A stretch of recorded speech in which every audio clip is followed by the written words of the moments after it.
Harry tag along with them. I found this very heartwarming. I was 45 years old. The reedy figure of my youth was growing thicker at the chest and waist, but I was still trim enough. My once sandy hair was thinner and darker, with a sprinkling of gray.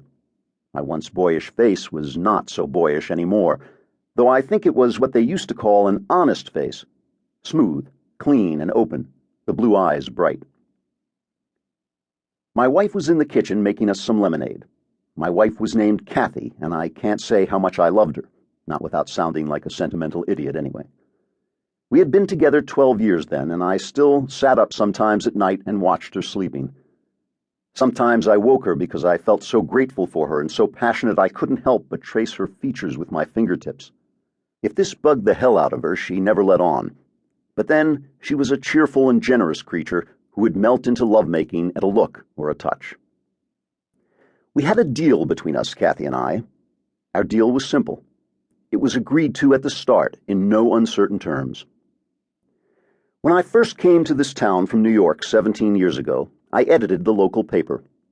I started out as city editor and was promoted to managing editor pretty quickly. The city had an insanely left-wing government at the time, and so, of course, it was spiraling into bankruptcy and chaos.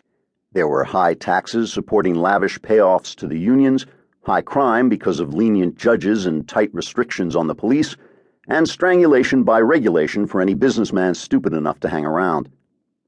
It was a government like a garrulous fat man moralizing over a dinner for which he would never pick up the bill.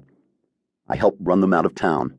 My paper printed story after story showing why every one of their policies would fail and proving it by showing where they had failed in the past. Plus, we exposed the corrupt political machine churning away as usual under all the welfare. Within 3 years, the voters threw the bums out. The unions were crushed in the next round of contract negotiations. Taxes and useless programs were cut. Bad guys started going to prison. New businesses started popping up. People started making money again, and, surprise, surprise, the government's share of the profits brought it back from the brink, despite the lower taxes. In short, the streets grew clean and the city grew rich, and my newspaper and I had a hand in it. For this, I can proudly say I was roundly despised by some of the best educated and wealthiest people in town. Something about my uncaring, insensitive editorial policy. Elites hate to be proved wrong by the common man. My boss, however, liked me. The man who owned the paper was a billionaire land developer named Lawrence Tyner. He convinced me to leave the paper and come into his real estate business. He taught me the ropes and helped me to invest in the city itself and the surrounding countryside. Ultimately, I made my fortune with him, and I met Kathy, who was one of his lawyers. I didn't think much of Kathy at first. I didn't think she was all that pretty, for one thing. Efficient-looking, I would have called her. She was short and full-figured, bordering on pudgy. She had medium-length brown hair and a sweet, friendly face. She always seemed harried, hurried, on the edge of panic, was always running off to some zoning board hearing or other, with her giant purse and a stack of folders under her arm. It made me nervous just to look at her. Then, one day around Christmas, her boyfriend broke up with her. I didn't know this at the time. He lived in another city halfway across the state. He'd been stringing her along for years.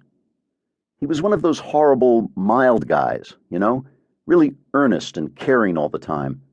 Narrowed his eyes a lot and nodded without lowering his chin, his lips all pursed and serious.